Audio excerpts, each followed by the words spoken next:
پاکستان میں 2 اپریل کو ہونے والے سینٹ انتخابات کے لیے تمام سیاسی جماعتوں نے اپنے نامزد امیدواروں کی فہرست جاری کر دی ہے، جن میں جہاں دیدہ رہنماؤں کو سینٹ ٹکٹس جاری کیے گئے ہیں، وہیں مختلف آزاد امیدوار بھی سیاسی جماعتوں کے تعاون سے بلا مقابلہ سینٹ کے رکن منتخب ہو چکے ہیں۔ واضح رہے کہ سینٹ کی 48 خالد نشستوں میں سے 18 پر امیدوار بلا مقابلہ منتخب کر لیے گئے ہیں، جبکہ باقی 30 نشستوں پر انتخابات 2 اپریل کو ہوں گے۔ ان میں پنجاب کی 7 جنرل نشستوں، بلوچستان کی 7 جنرل نشستوں، 2 خواتین اور 2 ٹیکنوکریٹ اور علماء کی نشستیں شامل ہیں، جبکہ خیبر پختونخوا کی 11 نشستوں پر سینٹ الیکشن خطرات سے دوچار ہیں۔ خیبر پختونخوا کی صوبائی حکومت مخصوص نشستوں پر منتخب ارکان سے حلف نہ لینے پر بدستور بضد ہے۔ الیکشن کمیشن پہلے ہی تنبیہ کر چکا ہے کہ اگر ارکان کو حلف نہ دلوایا گیا تو کمیشن خیبر پختونخوا کی حد تک سینٹ الیکشن ملتوی کرنے پر مجبور ہوگا۔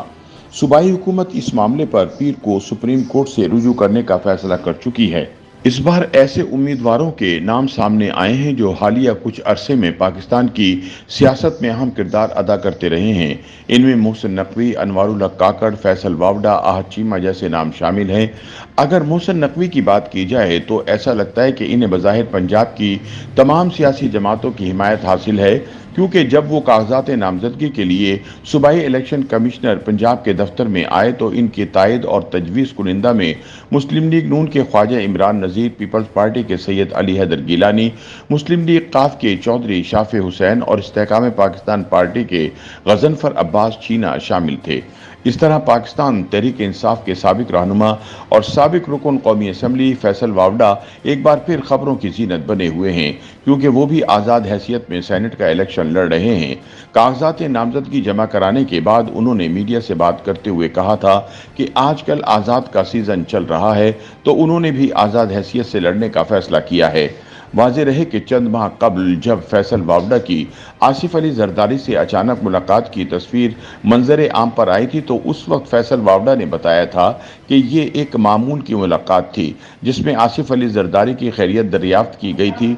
تاہم میڈیا نے یہ خبریں دی تھی کہ مذکورہ ملاقات سینٹ کی نشست کے حصول کے ضمن میں ہی کی گئی تھی۔ سیاسی جوڑ توڑ کی اس تصویر کا حیران کن پہلو ایم کیو ایم پاکستان ہے، کیونکہ فیصل واوڈا کے تجویز اور تائید کنندگان ایم کیو ایم پاکستان کے اراکین سندھ اسمبلی علی خورشیدی اور عادل عسکری ہیں، جس سے ایم کیو ایم کی فیصل واوڈا کو سینیٹر بنانے میں دلچسپی کا اندازہ لگایا جا سکتا ہے۔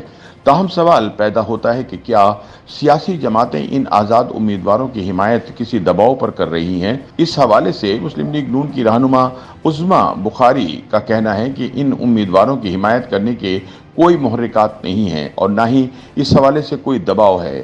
سینٹ میں ٹیکنوکریٹ خواتین اقلیت کی بنیاد پر بھی سیٹیں ہوتی ہیں اور محسن نقوی ہوں، انوار اللہ کاکڑ ہوں یا کوئی اور، ان سب نے ماضی میں پرفارم کیا ہے اور اپنی ذمہ داریوں کو بخوبی انجام دیا ہے۔ ایسے میں اگر مسلم لیگ نون سمجھتی ہے کہ ان کو سینٹ میں پاکستان کی بہتری کے لیے کام کرنے کا موقع ملنا چاہیے تو کسی کو اعتراض نہیں ہونا چاہیے۔ ایک سوال پر ان کا کہنا تھا کہ ان سینٹ کے امیدواروں کو لاڈلا کہنے والے تو خود ہی بطور لاڈلا آئے تھے۔ انہوں نے پی ٹی آئی کے بانی چیئرمین عمران خان پر تنقید کرتے ہوئے کہا کہ ملک کی تاریخ میں ان سے زیادہ لاڈلا تو کوئی نہیں آیا۔ یہ لوگ ہمیں نہ بتائیں کہ حکومت کیسے چلنی اور بنانی ہے۔